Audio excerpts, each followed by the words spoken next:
அம்மா கால் இரண்டும் உன்னடியே நாட வேண்டும்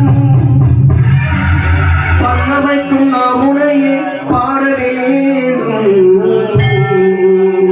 அம்மா எல்லோரும் பக்தியுடன் கையெடுத்து உன்னையே வேண்டும்